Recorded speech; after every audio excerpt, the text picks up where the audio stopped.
Jadi kita akan bicara tentang air, ya. Jadi air adalah bagian utilitas yang penting bagi industri, ya. Jadi bahan kuliah ini disiapkan oleh Pak Wawan, ya, berdasarkan kuliah-kuliah saya sebelumnya. Ya, jadi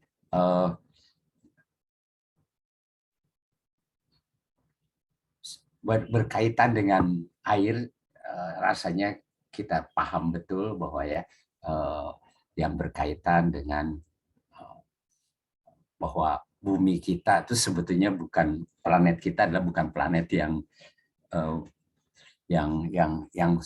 mayoritasnya sebenarnya air. Jadi kenapa planet kita itu terlihat di luar angkasa berwarna biru, ya.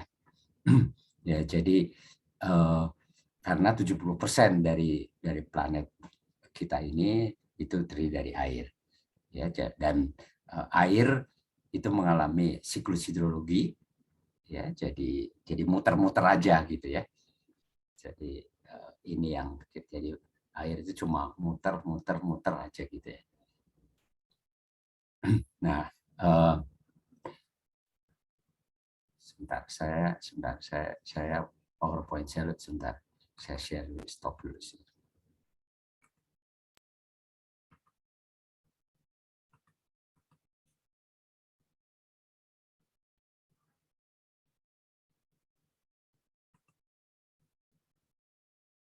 Oke, sebentar, baik.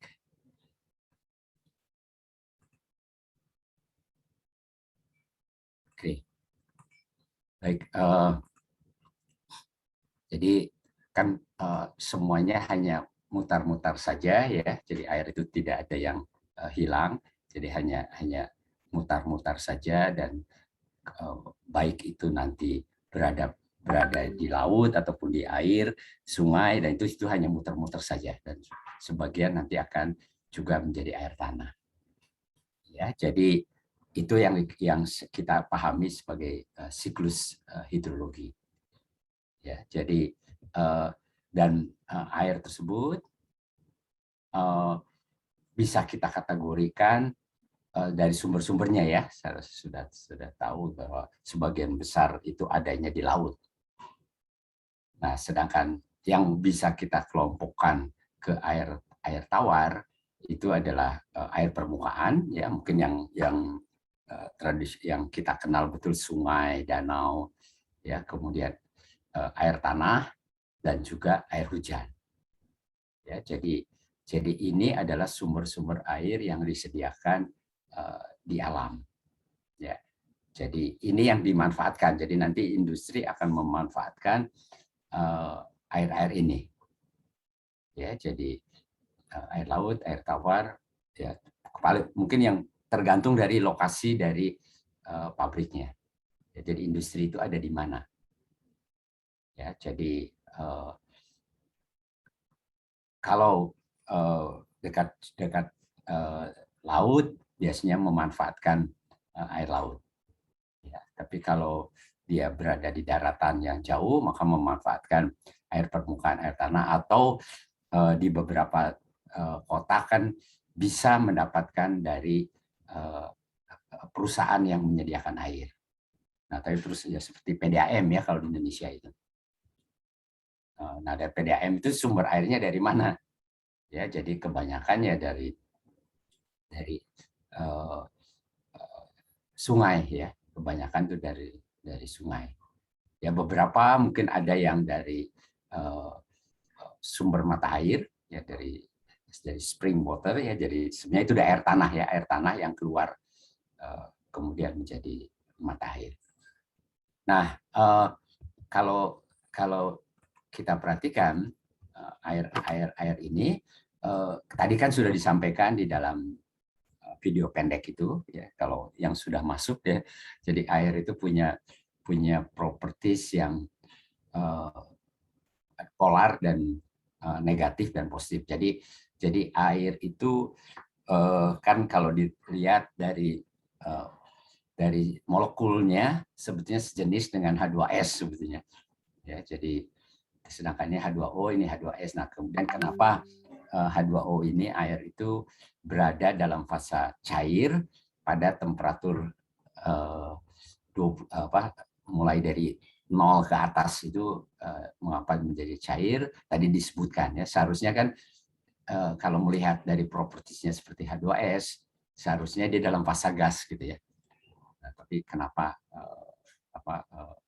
air ini H2O ini fasenya cair, dan kemudian karena ada polar tadi ya, ada polar positif, jadi melarutkan banyak bisa melarutkan mineral-mineral ya. Jadi itu yang menjadi catatan buat kita ya. Jadi air di alam mengandung mineral-mineral dan bahkan bisa jadi polutan-polutan. Ya, itu yang diperhatikan, yang bisa jadi tidak cocok untuk penggunaan di industri. Ya, jadi bisa jadi tidak cocok untuk penggunaan di industri. Ya, jadi ya ini datanya memang data Amerika Serikat, tapi memberikan gambaran kalau sungai itu berbeda dengan laut ya. Jadi yang paling ekstrim saya rasa antara sungai air permukaan ya. Jadi ini air permukaan, kemudian ini air danau, ini adalah sumur ya. Nah, sumur ini sangat bergantung juga sumurnya di mana ya, jadi air tanah gitu ya. Dan kemudian laut. Nah, yang perlu diperhatikan adalah kandungan-kandungan mineralnya. Dan itu yang seringkali yang menjadikan tidak cocok. Ya, jadi tidak cocok untuk penggunaan nanti mau dipakai apa di pabrik itu. Ya, jadi yang ekstrim adalah sisi yang kanan, air laut ini garam-garamnya tinggi sekali. Jadi memang penggunaan air itu kalau bisa memang menggunakan air tawar gitu ya. Ya, jadi kalau masih ada sumber air tawar, itu gunakan sumber air tawar. Ya. Jadi air laut ya bisa dimanfaatkan ya. Jadi kalau kita perhatikan misalnya beberapa pabrik-pabrik besar di Indonesia masih mengandalkan pada air tawar ya. Jadi misalnya kilang minyak Balikpapan, kilang minyak di Balongan ya. Mereka walaupun sekarang sudah memanfaatkan air laut, tetapi kalau dilihat dari pada saat dibangun oleh orang Belanda itu, mereka mengandalkan kepada air laut karena secara teknologi pun mengandalkan pada air tawar. Jadi di Balikpapan, kilang Balikpapan itu ngambil air dengan jarak mungkin sekitar 30 km, 2 sampai 30 km. Ya, demikian juga di Balongan ya. Ya, mungkin pada saat kalau di Balikpapan pada saat dibangun teknologi penyediaan dari air laut itu masih terbatas ya. Nah, tapi tetap bahwa biaya membuat air laut menjadi air tawar itu relatif mahal. Jadi kalau tersedia masih dalam jarak puluhan kilometer, katakanlah 20-30 kilometer, itu masih lebih baik mungkin ngambil air tawar daripada menggunakan air laut yang ada di depan kita. Jadi itu catatan, karena mahal ya, relatif mahal, walaupun sekarang makin lama makin relatif murah.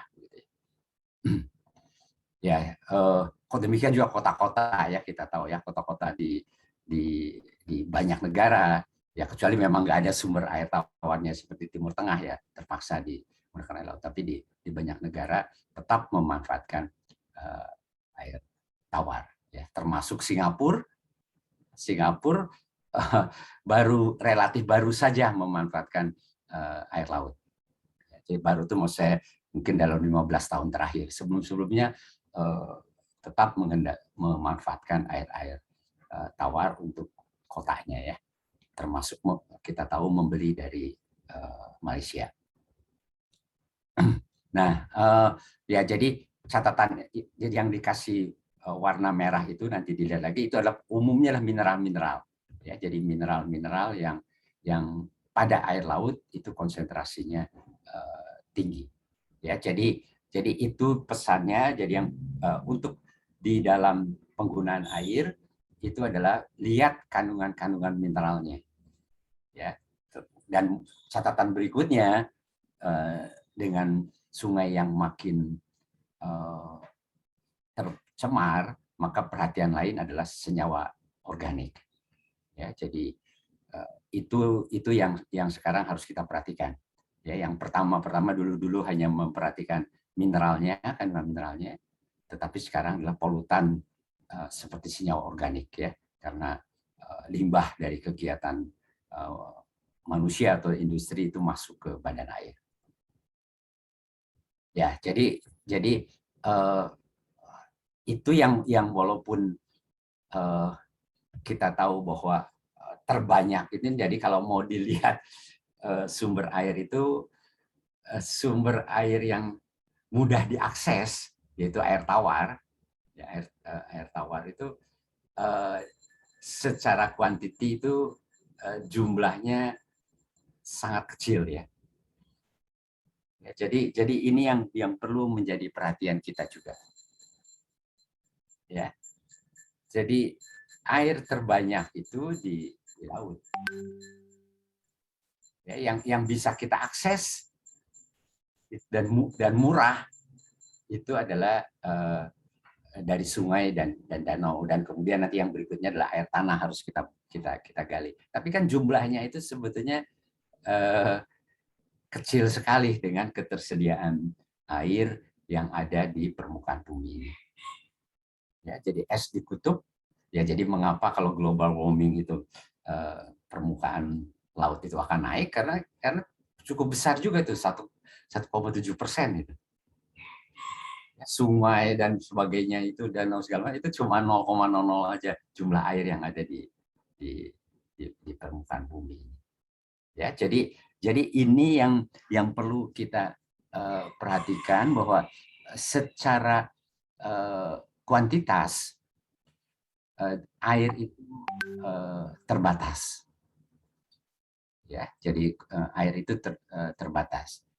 Di samping itu secara kualitasnya memburuk. Ya, jadi di beberapa negara, terutama negara-negara berkembang, kualitasnya memburuk. Ya, jadi ini tantangan lain bagi industri, sehingga makin banyak industri itu memanfaatkan air laut ini, gitu. Jadi terutama untuk industri yang berada di dekat dengan laut. Jadi teknologi menyediakan air tawar itu makin banyak mencoba memanfaatkan air laut. Nah, ini tantangan lain lagi, karena energi yang dibutuhkan untuk mengubah air laut menjadi air tawar itu juga membutuhkan energi yang tinggi. Ya, jadi bagaimana menyediakan air bagi bukan cuma bagi industri, yang bagi semua kehidupan kita, ya. Jadi air itu bisa menjadi barang langka, ya. Jadi mungkin saya kalau mendengar, jadi sumber-sumber konflik itu di beberapa negara adalah karena air, ya. Jadi kalau di Asia Tenggara yang paling dekat dengan kita adalah Sungai Mekong. Ya. Sungai Mekong itu sumber konflik, gitu. Ya, jadi apalagi sebentar nanti, tidak lama lagi makin banyak dan bendungan-bendungan yang dibangun di hulu Sungai Mekong itu. Ya, jadi karena kan Sungai Mekong itu mulai dari Cina terus, ya, lewatin ke Kamboja, ya, sedikit Myanmar, sedikit saja saya Kamboja mungkin, ya, terus kemudian Vietnam terus ke bawah ke Thailand. Nah, ini nanti bendungan-bendungan dibangun di bagian hulunya, ya. Nanti yang berada di seperti Thailand dan Vietnam itu akan kesulitan nanti kalau dibendung. Nah, saya rasa kemudian yang terakhir adalah di Sungai Nil. Ya, jadi mungkin itu selalu dengar di beritanya ya. Jadi konflik antara Mesir dengan negara-negara yang berada di hulunya. Mereka sedang dibangun bendungan-bendungan dan kita tahu itu dibiayai oleh ya yang bendungan-bendungan di Mekong juga dibiayai oleh Cina.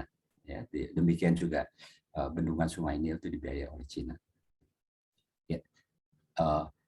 Nah, sumber-sumber konflik seperti ini terjadi ya. Jadi lokal pun di Indonesia pun terjadi. Ya, jadi seperti Sungai Ciliwung tuh ribut aja itu. Ya, itu kan melewati Bogor, Kabupaten Bogor, Kota Bogor, dan kemudian DKI. Ya. Nah, sekarang kalau siapa yang memiliki sungai itu? Ya, kalau kebanjiran DKI nyalain Bogornya habis katanya ya. Terus kemudian kalau tercemar kan mereka nggak di atasnya, maka si DKI kesulitan gitu ya. Nah, itu adalah konflik-konflik tentang air itu banyak sekarang, mulai konflik-konflik tentang air ya, termasuk lingkungan ya. Jadi hati-hati buat jadi ini kan para mahasiswa nanti akan kerja di pabrik ya. Nah, ini hati-hati konflik tentang air ini. Karena nanti Anda dapat airnya dari mana, ya, dapat akses airnya dari mana, bisa konflik mendapatkan air dan nanti konflik membuang airnya. Ya, itu hal. Jadi selain bicara tentang teknologi-teknologi ya, pemakaiannya. Ya, jadi di industri secara umum ada beberapa kelompok ya, kita ya, kalau utilitas itu kan mungkin sudah disampaikan atau nanti kita jadi untuk boiler ya, boiler pembangkit ya, atau untuk menghasilkan kukus atau steam ya. Jadi boiler kan pakai air. Pendingin nanti kalau dia menggunakan cooling water yang nanti didingin itu nanti juga membutuhkan air. Ya, jadi sistem pendingin, sistem boiler ini bisa untuk pembangkit, bisa untuk menyediakan air panasnya ya. Jadi ini tidak selalu pembangkit ya.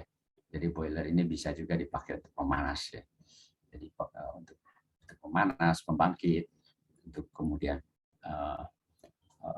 pendinginan, air proses. Nah, ini air proses ini banyak membutuhkan air ya. Dan kemudian air hidran ya, air untuk pemberangkatan. Nah, ini harus disiapkan untuk pabrik. Dan yang tidak disebut ini adalah air untuk kebutuhan domestik. Jadi untuk kebutuhan perkantorannya. Ya, jadi kalau di pabrik ya, di pabrik kan tetap kita membutuhkan air untuk perkantoran. Nah, jadi masing-masing ini jadi masing-masing teknologi ini, jadi masing-masing penggunaan ini memiliki persyaratan-persyaratan tertentu. Jadi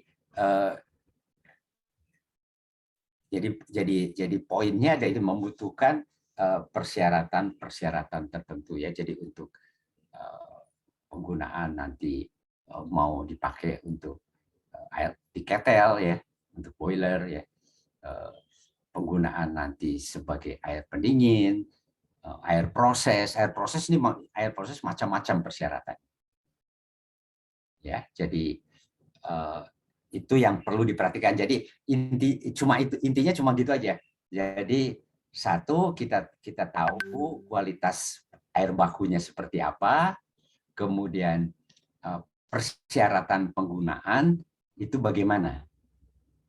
Nah, bagaimana mencapai dari air baku yang kita miliki untuk bisa digunakan di penggunaan nanti apa begitu. Nah, tinggal nanti ada teknologi apa, proses apa yang dipakai ya, untuk bisa penggunanya nanti dipenuhi, gitu. Persyaratan penggunaannya dipenuhi. Ya, jadi itu yang menjadi hal di dalam penyediaan air. Ya. Nah, nanti bisa dilihat ada videonya ya, bagaimana penggunaan air di dalam paper industries. Ya, jadi bisa dilihat air itu dipakai bermacam-macam di dalam industri kertas. Nah, kenapa yang menjadi contoh itu industri kertas? Karena industri kertas adalah salah satu industri yang membutuhkan air dalam jumlah yang banyak. Ya, jadi kalau diperhatikan industri-industri yang menggunakan air banyak berarti akan buang air banyak juga.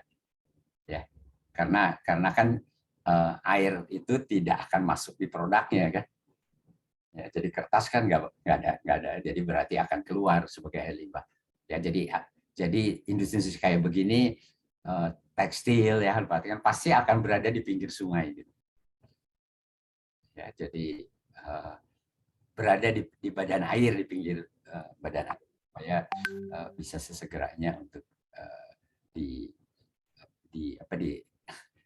dikeluarkan nanti air limbah. Nah, air limbah ada persyaratan sendiri, saya rasa itu bagi saudara-saudara di pengantar limbah ya nanti industri ya. Nah, sekarang mungkin yang perlu diperhatikan dulu sebelum kita masuk bagaimana mengolahnya itu adalah impurities apa sih? Ya, jadi namanya bukan polutan ya, biasanya impurities. Ya, jadi atau pengotor apa ya. Jadi kalau polutan itu pencemar. Ya, karena ini sifatnya kan yang sungai atau yang ada di alam, kita tahu bahwa seperti disampaikan bahwa air itu adalah pelarut yang baik ya, yang baik begitu ya. Jadi berarti dia akan melarutkan berbagai macam senyawa-senyawa termasuk mineral-mineral. Gitu ya. Jadi nanti akan banyak impurities yang perlu diperhatikan, yang belum yang umum ya kira-kira. Nah itu yang menjadi perhatian kita. Jadi kita akan belajar impurities apa saja. Ya, jadi impurities. Sebetulnya ini semuanya bagian ini basic chemistry, ya. Jadi kimia air itu relatif sederhana, ya, masuk ke dalam kimia dasar ya. Jadi kimia air adalah kimia yang tidak terlalu rumit sebetulnya.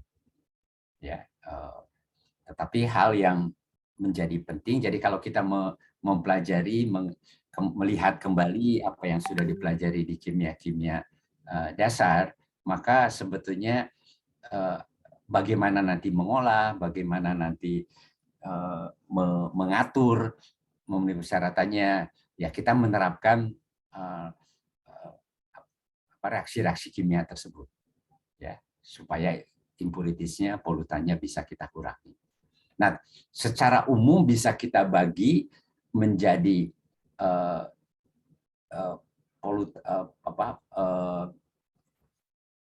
impuritiesnya itu bisa kita bagi organik, ya. Jadi pengotornya itu pengotor organik, pengotor anorganik ya, karena ini berarti dari mineral-mineral. Kemudian mungkin nanti ada yang kimia-kimia gitu. Ya, pengotor-pengotor kimia yang berasal dari kegiatan aktivitas manusia, terutama dari industri dan juga dari kegiatan rumah tangga. Tapi secara umum adalah impurities organik dan impurities anorganik. Nah, impurities organik itu ada yang memang berasal dari alam, ya. Kemudian tetapi sekarang ini makin banyak impurities organik itu dari kegiatan manusia. Ya, jadi misalnya saja yang impurities, kalau impurities organik atau pengotor organik yang dari alam, misalnya ada yang dari mahasiswa, ada yang berasal dari daerah Riau, ada Pekanbaru atau daerah-daerah sebagian Sumatera Selatan, mungkin tapi yang paling itu adalah di daerah Riau. Ada yang dari Riau? Bisa raise hand? Siapa? Silahkan buka. Aisyah? Isa dari Riau, Pak. Oke, ya, dari Riau. Pernah tahu tanah gambut atau air gambut? Pernah dengar? Ya, hampir seluruh di Riau semuanya air gambut. Nah, itu gimana ininya, Aisyah? Paling dasar visualnya jadi warna kuning. Air sungainya visualnya warna kuning bening. Ya, ya jadi kuning dan mungkin kalau tergantung ininya ya, saya tergantung eh, kalau musim kemarau kuningnya malah agak ke coklat begitu ya, Betul, Pak, lebih betul. pekat ya. Nah itu adalah organik kan ya. Jadi itu adalah organik dari berkaitan dengan humik ya. Jadi kita tahu gambut itu sebetulnya biomass yang mengalami uh, dekomposisi ya. Jadi dari tanaman-tanaman dari pohon-pohonnya mengalami dekomposisi yang nantinya akan menuju menjadi batu bara begitu ya. Nah, jadi itu organik ya. Nah, itu di daerah situ itu alamiah polutan organiknya. Ya, jadi ada kebanyakanlah humik ya. Jadi yang berasal dari uh, uh, uh, alam ya yang mencemari tanah. Nah, tapi kalau daerah Jawa di daerah Jawa itu sepertinya ada mungkin di beberapa tempat ya di daerah-daerah tertentu, tetapi sebagian besar adalah bukan organic impurities, tetapi mineral ya anorganic impurities. Mungkin ada yang impurities apa yang saudara siapa ini yang di depan saya, Henry hadir, Henry Susilo. Hadir, Pak. Nah, impurities apa yang Anda tahu dari air tanah aja? Kalau bikin air punya sumur, kira-kira apa yang sering menjadi masalah gitu sih air itu apa sehingga tidak nyaman atau tidak cocok digunakan untuk mandi atau untuk cuci gitu. Andre, mungkin tahu? Uh, Mungkin kalau air tanah ini kali ya Pak, kesadahan airnya ya Pak, kalsium, Ya, magnesium. ya kesadahan kalsium, Adil. Apalagi? Ada yang tahu lagi mungkin saudara siapa ini? Saya panggil dulu. Nilam? Saudara Nilam hadir? Hadir, Pak. Ya. Kalau dari tanah apa yang sering menjadi tidak nyaman gitu buat dipakai gitu. Selain tadi kesadahan ya dari kalsium. Ada yang Mungkin setahu saya aja, Pak ya, kalau selain kesadahan, air tanah itu kadang ada baunya gitu ya, Pak. Tapi saya kurang ya tahu juga kenapa. bau Dari apa gitu? Baunya bau gimana? bau, bau gimana ya? Jadi kayak bau tanah gitu mungkin, Pak. Bau tanah. Jadi ya, jadi Oke. kayak kadang nggak nyaman buat dipakai mandi. Ya. Oke, kalau itu mungkin bisa jadi karena tercemar ya oleh ada septic tank atau mungkin yang umum yang lain lagi siapa lagi nih saya yang bisa saudara Rahmat Maulana hadir Rahmat? Hadir, Pak. Ya, mungkin ada yang ngalamin apa air tanah apakah menggunakan air tanah atau air ledeng di rumah Anda, Rahmat? Pakai air yang dari PLN, PLN. Yang PDAM. dari ya PDAM itu, Pak. PDAM. Nah, tapi pernah tahu nggak bahwa tanah itu kalau kita ngambil sumur tanah ada masalah apa atau ada problem apa? Kurang tahu. Mungkin ini, Pak, tercemarnya keruh gitu, Pak. Oke. Kayaknya keruh gitu. Oke, airnya keruh ya, itu berarti ada suspended solid, yaitu dari sungai terutama. Mungkin saya rasa dari mahasiswa yang ada di sini ada yang mengalami nggak sumurnya tidak cocok langsung dipakai untuk dipakai misalnya untuk mandi, untuk cuci. Masa nggak ada sih? Ayo, saya nggak akan berlanjut kalau nggak ada yang jawab.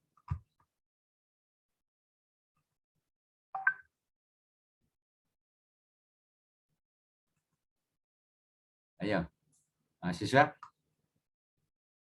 Ada nggak yang punya masalah dengan air tanah gitu?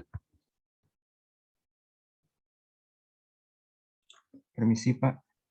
Halo, siapa? Silakan namanya. Kalau bisa dibuka kameranya supaya saya kenal gitu. Saya Alfat. Sebenarnya saya pakai air ledang, cuman waktu itu pernah pakai air tanah dan kayak bau besi gitu ya Pak. Mungkin Ya. dari ada FE-nya. Ya. Ya, jadi itu hal yang sangat umum ya. Jadi air besi, air yang mengandung besi, bau besi gitu. Dia tadi selain sada terus mengandung besi, itu sangat umum ditemui. Ya, jadi itu adalah anorgan yang kalau dari sumbernya sumur itu paling umum ditemui ya, besi, kemudian sada. Kalau sada itu contohnya ininya apa sih?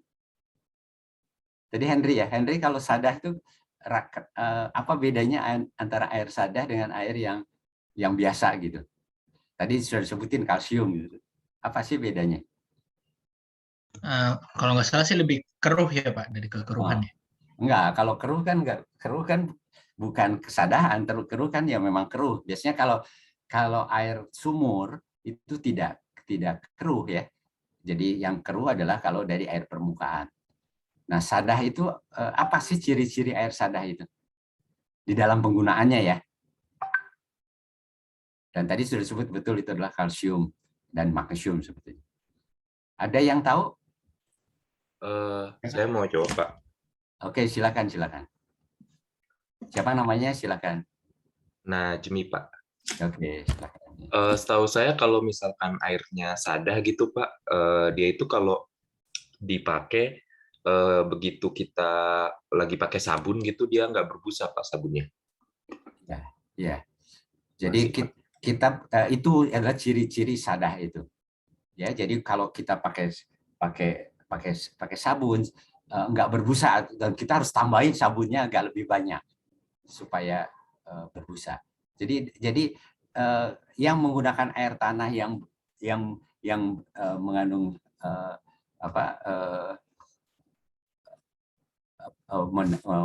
yang mengandung air sadat itu sulit membentuk busa. Ya. Oke, boleh juga coba tulis di chat gitu. Ya, tadi Pak Dwi menyampaikan ya, coba tulis di chat ya. Apalagi gitu. Silakan tulis di chat apalagi yang atau yang pernah mengalami apa gitu. Tadi ada yang mengalami tidak enak gitu ya, kalau dipakai tidak nyaman gitu. Nah, itu adalah ciri-ciri mengandung impuritis ya. Nah, nanti dilihat apa impuritis yang ada ya. Nah, jadi secara umum tadi kimia air sudah saya sampaikan ya. Jadi mengapa air itu pelarut yang baik ya. Jadi intinya adalah dilihat lagi videonya bagus ya. Jadi dilihat lagi. Jadi karena ada kutub positif dan ada kutub negatifnya itu ya. Nah, jadi ada ikatan hidrogen ya, hidrogen bond, dan ada ikatan kovalen bond. Ya, jadi lihat lagi di videonya ya. Sehingga ini ini kebalik sebentar ini. Nah, kita akan masuk ke sini ya. Yaitu pengotor utamanya yang tadi. Jadi kan saya sampaikan di situ bahwa Nah, itu impurities itu adalah ada impurities yang bersifat anorganik, mineral-mineral, ya, dan ada yang organik. Nah, anorganik itu menjadi non-ionik, ya. Jadi organik itu menjadi non-ionik. Dan kemudian yang mineral-mineral itu menjadi ionik. Ya, ini jadi yang mineral-mineral itu menjadi ionik dan kemudian pada umumnya itu akan terlarut, ya. Jadi ini kenapa begitu, karena jadi ada yang ionik dan ada yang terlarut. Jadi bahan organik itu ada bahan organik juga yang terlarut. Nah, dan kemudian ada juga gas. Ya, di beberapa kasus itu ada mengandung gas-gas tertentu. Yang paling banyak adalah gas karbon dioksida. Ya, oksigen saya rasa itu juga kalau oksigen tidak ada masalah, ya. Tetapi kalau amonia terkandung di situ, itu bisa berbau, ya. Jadi mungkin di beberapa tempat mengandung amonia. Jadi ada kelompok gas, ada kelompok yang kalau mau dikelompokkan lagi menjadi yang ionik, ya, ionik dan terlarut, ada yang non ionik kemudian tersuspensi, ya. Jadi tadi sudah disampaikan ada yang keruh gitu, ya, itu masuk yang tersuspensi, ya. Terus kemudian silika ada yang bentuknya koloidal, ada silika yang bentuknya terlarut, ya. Jadi pengotor ini, impurities ini yang harus kita hilangkan, ya. Kelompok-kelompok ini nanti teknologi apa yang kita pakai misalnya kalau mau mengurangi mineral senyawa anorganik yang terlarut, ya, apa yang harus kita lakukan? Silika, bagaimana kita mengurangi silika? Demikian juga kalau ada tersuspensi, ya, ada pasir, lumpur, tanah, ada minyak mungkin, ya, ada silika yang koloidal, itu bagaimana menghilangkannya? Demikian juga kalau ada gas, ya, jadi karbon dioksida. Jadi kalau ada karbon dioksida, ada CO2 tinggi. Kalau CO2 tinggi, pH-nya jadi bagaimana? Silakan bisa tulis di chat.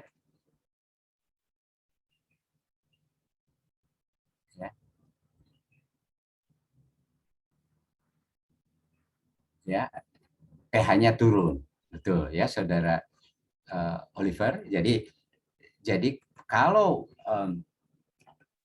kalau CO2-nya tinggi, maka pH-nya turun. Jadi di beberapa daerah air sumur itu pH-nya bisa di bawah 6, bahkan bisa sampai 3. Ya, jadi di beberapa daerah, terutama yang saya temukan di daerah-daerah Kalimantan, itu pH-nya itu bisa sekitar air sumur dalam, ya, air sumur dalam itu bisa sampai sekitar 4. Ya, CO2-nya tinggi, kemudian pH-nya rendah. Nah, dengan pH rendah, apa dampak pH rendah?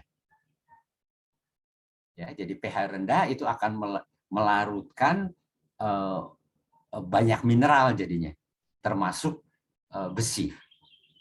Ya, jadi dengan adanya CO2, pH menjadi rendah, maka dia kalau pH relatif rendah kan melarutkan mineral-mineral, termasuk besi, mangan, ya, menjadi lebih tinggi.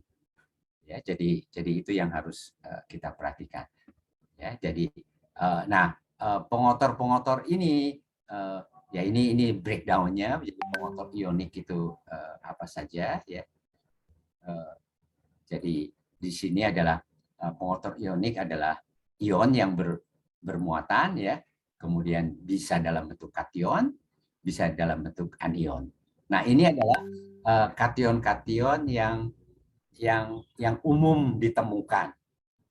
Ya, jadi tadi sudah disampaikan oleh Saudara Henry, jadi misalnya kalsium, magnesium, sodium, ya. Ini adalah yang paling umum, dan satu lagi besi harusnya agak ke depannya. Nah, tapi ini adalah yang sangat bergantung kepada tanahnya, ya. Nah, sedangkan anion yang yang umum ditemukan itu adalah bikarbonat, jadi dari CO2 terus kemudian menjadi bikarbonat, klorida, sulfat, ya. Ini adalah yang umum, dan kemudian silika. Ya, ini yang umum ditemukan. Ya, jadi kita perlu tahu tentang kation-kation dan anion ini, karena ini yang nanti harus kita hilangkan. Ya, jadi sedangkan zat organik tadi saya sudah sampaikan itu adalah berdasar kalau dari alam itu adalah dekomposisi, baik itu dari tumbuh-tumbuhan ataupun dari tanahnya sendiri, yaitu tanah gambut misalnya. Ya, jadi humic ya, atau asam fulfat ya, fulvik ya. Jadi ini adalah yang memang berasal dari alam. Tetapi ya yang terbanyak sekarang adalah dari limbah-limbah industri. Nah, ini kalau zat organik ini kan ya beragam sekali gitu. Ya, tergantung dari apa yang apalagi industri ya, itu beragam sekali. Oke, hal yang mungkin yang perlu menjadi perhatian dari yang ionik ini itu adalah silika. Ya, jadi catatan saya mungkin yang pertama adalah mengenal kation-kation yang normal ini. Ya, ini harus tahu ya, kalsium, magnesium, sodium, ya, aluminium, besi. Ini yang paling sering ditemu. Ya, bikarbonat, klorida, sulfat, ya, bikarbonat atau dalam bentuk karbonatnya. Ini yang paling. Nah, kemudian silika. Nah, silika ini perlu menjadi perhatian di dalam membicarakan tentang air. Ya, karena silika itu muncul dalam berbagai bisa terlarut dan bisa nanti koloidal, ya. Jadi dan bahkan bisa membentuk koloidal itu karena dia membentuk polimer. Nah, silika ini dampaknya apa sih? Apa kalau di dalam penggunaan nanti di industri? Ya mungkin kalau di air minum orang nggak mempermasalahkan silika, ya, tapi di industri mungkin bisa tulis di chat apa permasalahan dari silika, menimbulkan apa silika itu nanti kalau penggunaan di industri.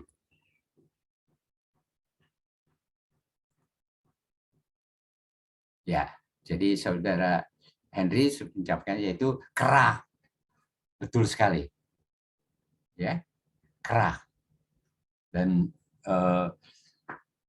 kerak yang menjadi permasalahan nanti di industri itu paling bikin kepala pusing begitu ya, apalagi di boiler yang tekanan tinggi ya.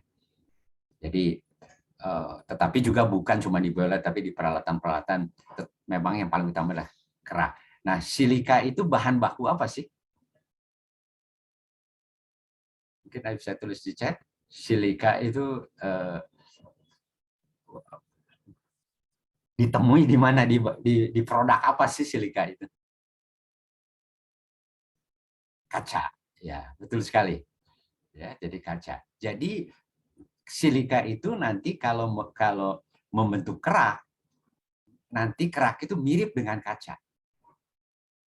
Ya, sehingga keraknya itu keras gitu.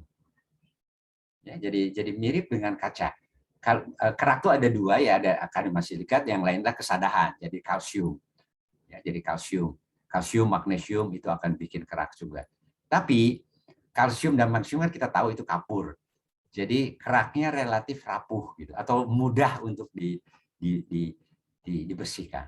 Tapi kerak dari silika itu keras gitu ya. Dan ini yang akan perlu menjadi perhatian. Maka itu kenapa di dalam boiler tekanan tinggi, silika ini harus kita hilangkan sampai batas yang rendah sekali.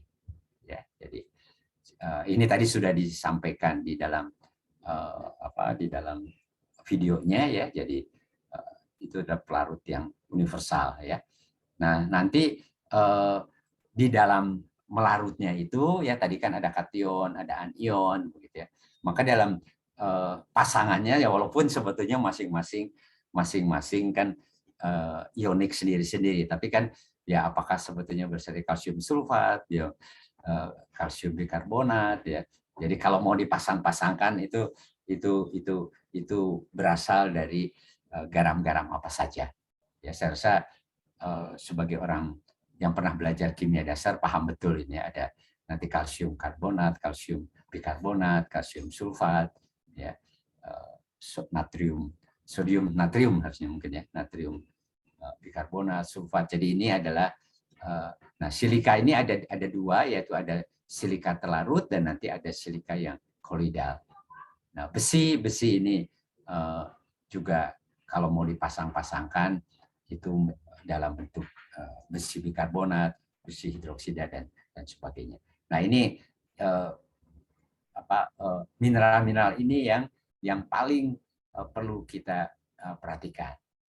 Nah mungkin ini tadi sudah disampaikan oleh Saudara Henry sudah bahwa kalsium ini kesadaran itu disebabkan oleh kalsium, tapi bukan oleh kalsium saja, tetapi juga oleh magnesium.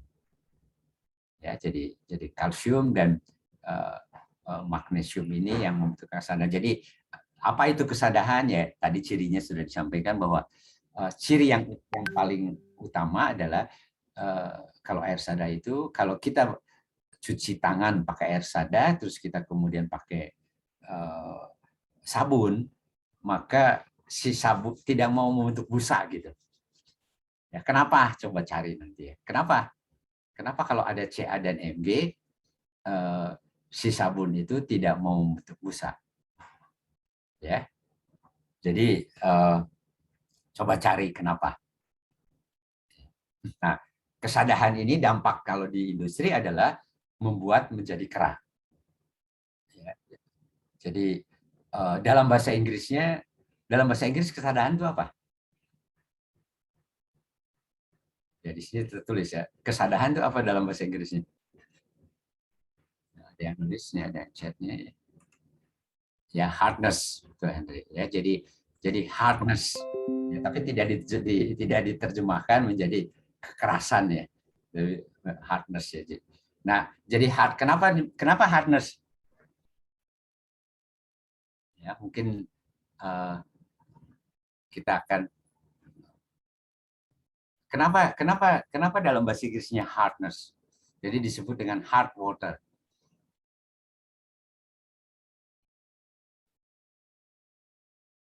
Ada yang mau nulis di chat atau ada yang mau langsung bicara? Ya. Karena kandungan mineralnya tinggi. Bukan dalam bahasa Inggris itu artinya apa? Ada dua arti hard dalam bahasa Inggris. Hard dalam bahasa Inggris itu ada dua arti. Apa? Hard dalam bahasa Inggris sulit dan keras. Nah, yang dimaksud ini yang mana ini? Kalau hardness ini dari sulit ataukah dari keras?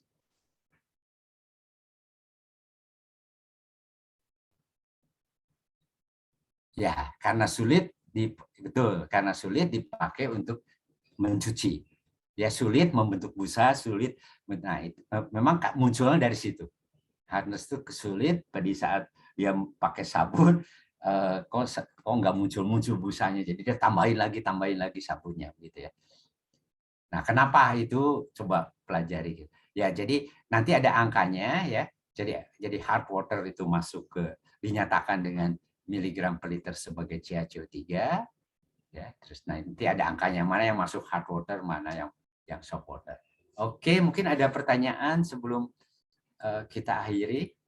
Ya mungkin sebagian harus berpindah ke kuliah yang lain, saya pun harus mengisi ke acara yang lain.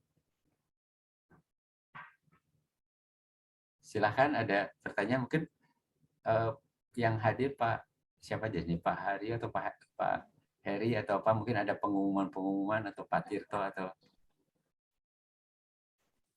saya pas.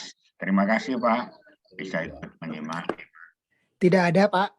Oke, background. Ya, terima kasih. Ya, jadi kalau coba baca ya, karena filenya sudah disampaikan oleh Haryo, itu bisa diakses kan Haryo ya? Bisa Pak, nanti dicek di EduNext setelah kelas mereka bisa maksudnya. Ya, jadi nanti kalau bisa baca dulu karena semua relatif sederhana ya. Jadi tentang air itu relatif sederhana dan sekali kembali lagi adalah kimia dasar. Jadi sangat relatif mudah dan tinggal menggunakan keilmuan kimia dasar, sebenarnya nanti para mahasiswa akan bisa menangkapnya.